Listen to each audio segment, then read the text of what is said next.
يا صباح الورد، ازيكم عاملين ايه؟ فيديو النهارده هيكون عن مطابخ ايكيا.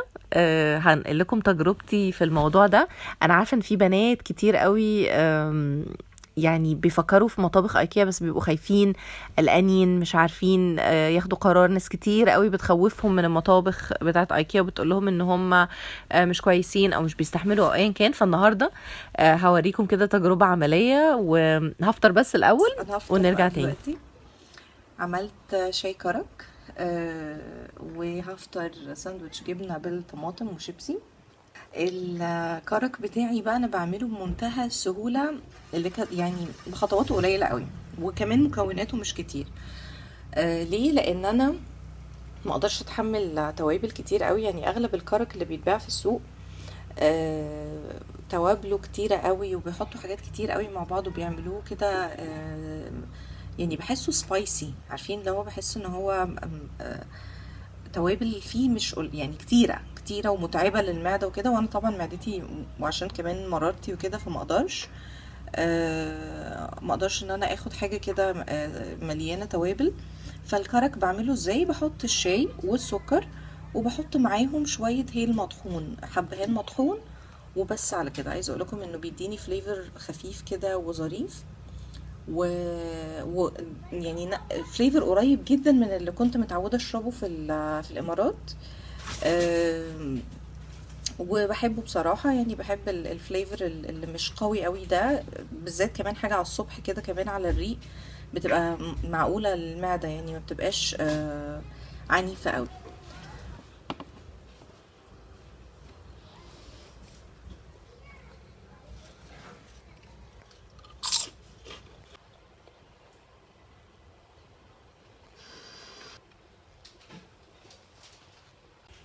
لو وصلتوا لهنا بقى في الفيديو اعملوا لي لايك، وتعالوا بقى احكي لكم قصة مطبخ ايكيا معايا كان ايه، وايه الموضوع بقى كله من اوله، ورأيي بقى فيه والكلام ده كله.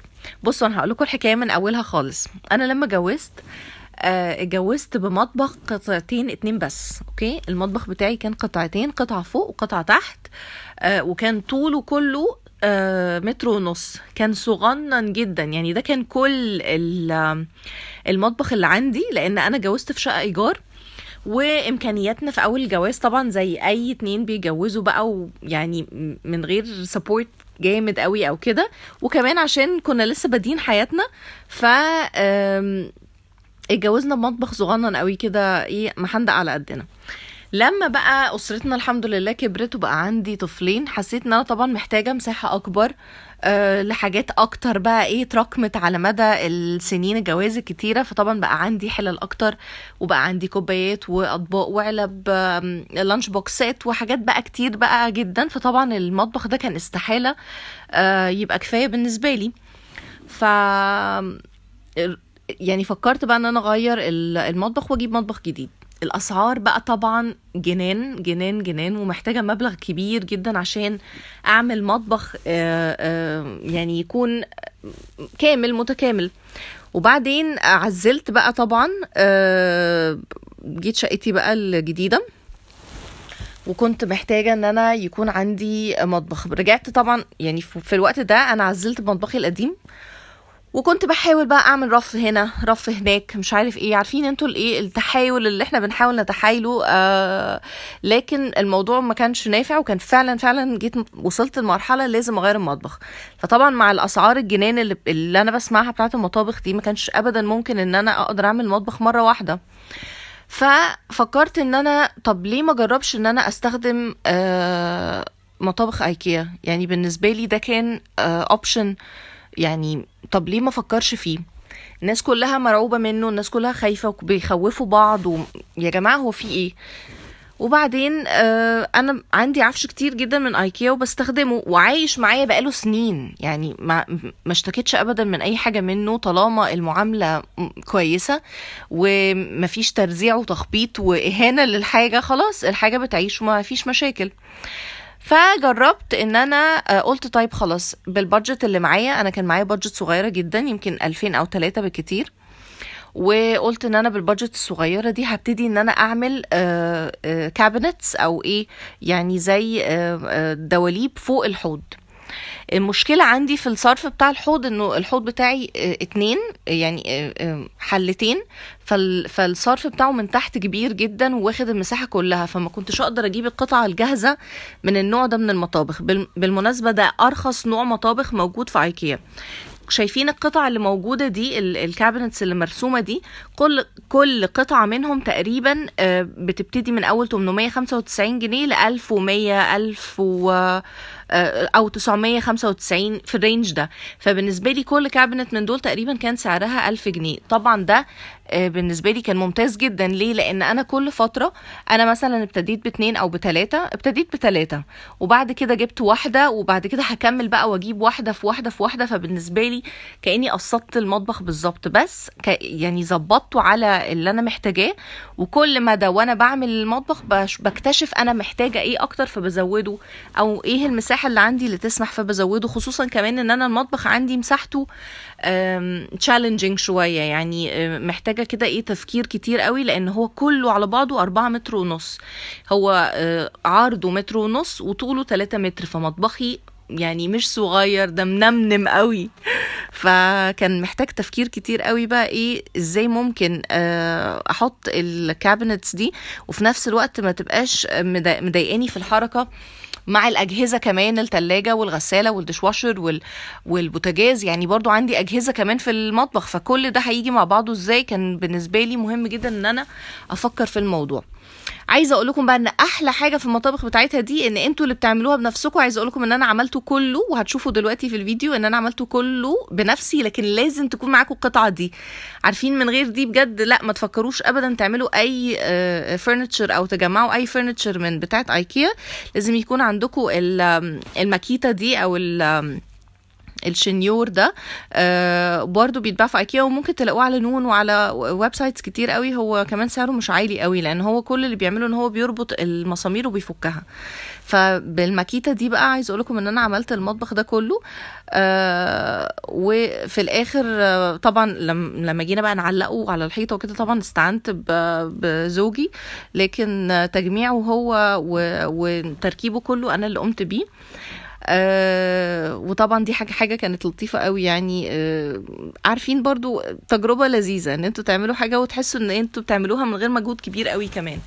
فعشان كده دايما بقول لكم لا، الماكيتة دي اهم من انكم تشتروا مطبخ نفسه. يعني قبل ما تفكروا ان انتوا تجيبوا اي فرنتشر وتجمعوها من ايكيا، لازم تكون عندكم الشيء ده، عشان هتسهل عليكم كتير. يعني تقدروا تعملوه بالمفك عادي قوي، بس هياخد منكم مجهود يعني عضلي جامد. فليه لما ممكن نسهل على نفسنا؟ بس هنا بقى ابتديت ان انا اجمع. دي قطعة رقم 4 بالنسبة لي. انا وعدتكم قبل كده ان انا هعمل لكم جولة في المطبخ ان شاء الله، بس لما اكمله ويجهز تماما. عايز اقول لكم ان انا الاسبوع اللي فات كان عندي مشكلة كبيرة جدا في السباكة. بجد يعني اللي اسس السباكه عندي، يعني مش عايز اقول لكم انا بدعي عليه قد ايه بجد، لان هو غشنا وعمل لي مشكله كبيره جدا في الصرف بتاع الحوض. بدل ما يخليه يطلع لبره للعمومي، خلاه ينزل للبلاعه. فطبعا الدهون كانت يعني بتسد المواسير وبتعملي مشكلة جامدة جدا، بيتسد الحوض بشكل مستمر. فطبعا دي بالنسبة لي كانت فترة يعني سخيفة قوي. بس الحمد لله السباك جه وخلص القصة دي. بس للأسف مضطر ان انا اعمل روتين اضافي يعني شهري في قصة ان انا يعني اسلك الحوض من الدهون او كده. محتاجه ان انا اعمل زي جلسه تنظيف كده. عارفين زي ما تعملوا جلسه تنظيف بشره، نفس القصه. يعني انا برضو المفروض اعمل جلسه تنظيف للحوض كده ايه بميه سخنه كتير ومسلكات وحاجات كده شهريا، عشان ما تتكررش القصه دي تاني. فمع انه يعني ده حاجه اصلا يعني شغل اضافي بالنسبه لي، لانه لو كان اسس صح ما كنتش اضطريت ان انا اخش في القصه دي. بس ما علينا. نرجع لمطبخ ايكيا. انا قلت لكم التكلفه بتاعته يعني من 1000 ل 1200 جنيه كده كل كابنت. فانتوا بقى ومطبخكم، يعني عايزين تجيبوا حاجه صغيره، عايزين تجيبوا محتاج على قد ما انتوا محتاجين وعلى قد استخدامكم، هتقدروا ان انتوا تتكيفوا وتعملوا حاجه مناسبه ليكم. فبس ده كان التركيب بتاعه، كان زي ما انتوا شايفين كده. انا ركبته تقريبا كله معاكم. سهل جدا وسلس، مش محتاج حتى يكون عندكم نجار او اي حاجه، لا يعني. وعملته على فكره في 45 دقيقه، يعني عملت دي في 45 دقيقه. الظهر بتاعه ما كنتش ركبته لان ما كانش عندي شاكوش، فقلت هسيبه لغايه اما اجيب الشاكوش يعني امسمر الظهر من ورا. لكن الرف اتحط وكل حاجه اتحطت وبقى جاهز، مفيش فيه اي مشكله. فكره بقى ان هو لونه ابيض، بصوا في ناس كتيره طبعا بتخاف موت من الموضوع ده وبتترعب منه. النوع ده من المطابخ، في منه نوع تاني على لون خشبي كده لطيف قوي، لكن انا حبيت اللون الابيض، عجبني اكتر. وعايزه اقول لكم انه مش صعب خالص في التنظيف، بالعكس يعني بفوطه معصوره هتنضفوه بمنتهى السهوله وكل حاجه. مش هيبقى يعني صعب ولا اي حاجه. ولو عندكم يعني بتستهلكوا او بتقلوا كتير في المطبخ او كده، حاولوا ان انتوا دايما الشفاط يكون مفتوح وتخرجوا دايما الابخره والكلام ده كله. وباستمرار لو مسحتوه بفوطه نظيفه مبلوله ومعصوره، خلاص مش هيبقى فيه اي مشكله فيه خالص. انا زي ما قلت لكم ده مش من النوع اللي محتاج كده ميه كتير وبلبله وحاجات كده ايه، صابون ورغاوي والجو ده، لا خالص. هو فوطه مبلوله وممسوحه منديه بس، وتمسحوا بيه وخلاص، على كده هيعيش معاكم.